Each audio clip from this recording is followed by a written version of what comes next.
in the lumbar spine, which is the area actually that we are targeting.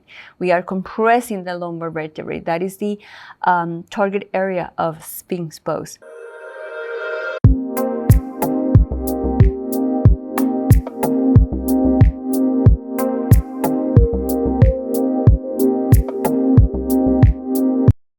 Hi everybody, today we have another class of Yin Yoga for you that you are starting this practice. 10 minutes to stimulate the upper body. We're going to incorporate the arms in this practice. So maybe you will need a block, maybe not. Maybe you would like to increase that stress that we're giving to the arms. So have with you the block or maybe a thick book, and that will do the work. So we're going to start this class in child pose. So find a way to the back of your mat. Bring the block with you. Have it on the mat if you are going to be using the block. So let's do this child pose with your knees spread wide open. I have my timer as usual. So again, two options in case you don't have the block. Just want to bring your hands and place the forehead on the floor, but try to keep your elbows off the floor. So we apply some stress to the elbow and some stress to the shoulder, which is the aim of this class. Otherwise, you can have the block and you're gonna place the elbows on top of the block. And just allow your forehead to drop down. This will, because we are elevating the floor, this will increase a little bit more the stress that we're giving to the arms. Remember, not necessarily more tension and more compression is more in Yin, but because all of us have a different edge, a different range of motion, maybe for some of us, this is perfectly comfortable. We're going to be here for a minute. Doesn't matter if your hips don't make it to your heels, but the intention is that they're going towards the heels. By opening the knees, we give more space to the chest to keep moving down to the floor. So in Yin Yoga, we want to invite gravity into our practice. We are not actively pushing, pulling, and looking for an aesthetic alignment. We are surrendering to the pose, using gravity to help us to stress the tissues and to go deeper into the poses. Few more moments here in this wide knee child pose, and gently we'll start coming out of the pose. Remove the block if you were using it and start moving your knees one at a time. You can even help your knees to come to the center. We have been stressing the tendons of the adductors in the pubic bone. And we're going to start moving all the way down to the floor. Nice. To do this Sphinx pose. So we're going to bring the elbows, whether you can be aligned with the shoulders or a little bit more to the front. Bum is soft and relaxed, so your heels will move either out or in, depending on the position of the femur in your hip joint.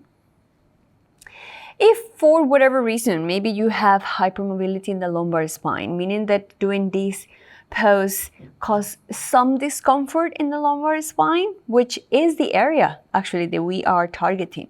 We are compressing the lumbar vertebrae. That is the target area of Sphinx Pose. But if it's causing pain, you want to maybe try to mildly activate, contract the glutes. That can alleviate some of that stress. Also, by activating your abdominal muscles, moving your navel out of the floor, that also can help to release some of the stress.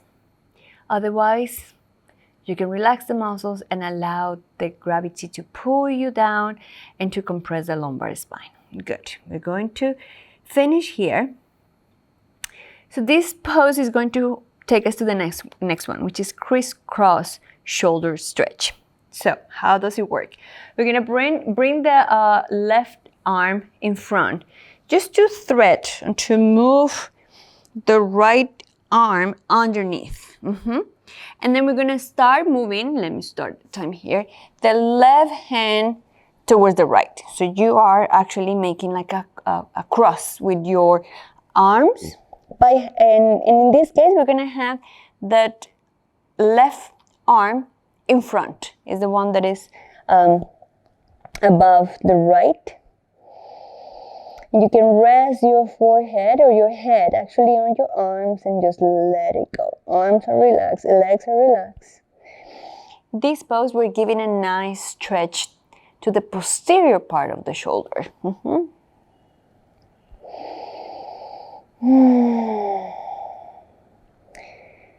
For some of you, this may feel a little different and maybe a little uncomfortable, as long as it's not painful. Okay, if it's painful, we need to back off and perhaps stay in a Sphinx. But the discomfort is part of the practice of Yin. I think I haven't mentioned that before. If I haven't mentioned that, it's good to know now that Yin is going to make you uncomfortable, and that is okay.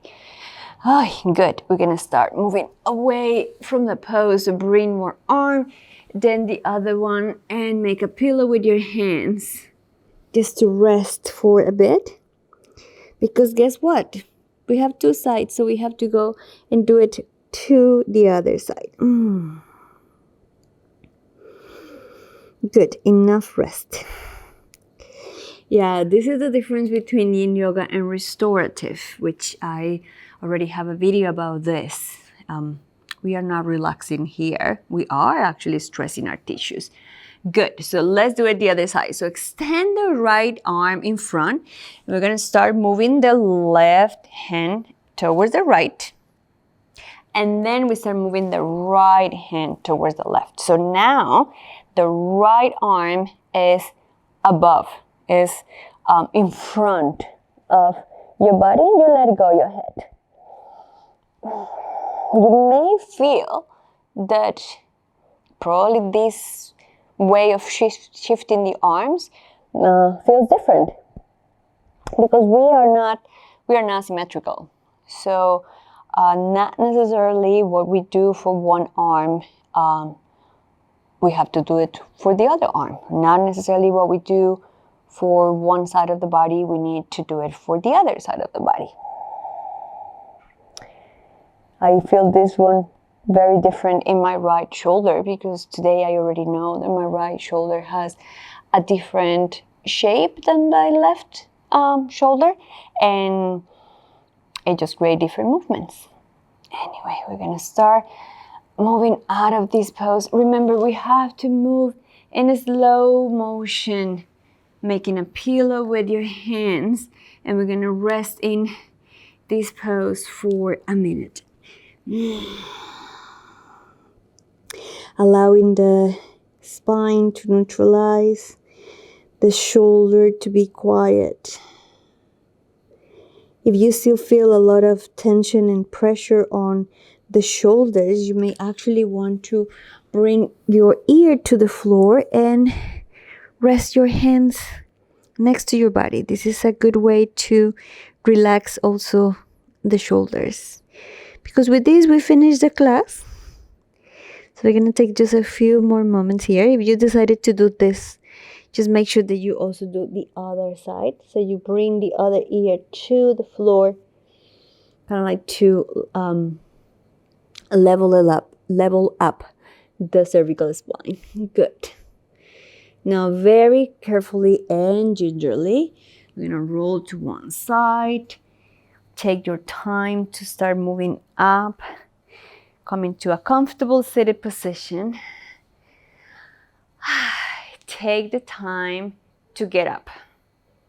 It doesn't matter if it's only 10 minutes. Yin has this property, or has the benefits of stimulating also the nervous system. So it brings the nervous system down, activate the parasympathetic nervous system, which is the resting part of the nervous system. So you are in a different energy right now, so take it easy. take your time to get up, drink some water, some tea, and then go back to your daily activities. Thank you so much for joining me, and I will meet you soon back here on the mat. Take care. Bye-bye.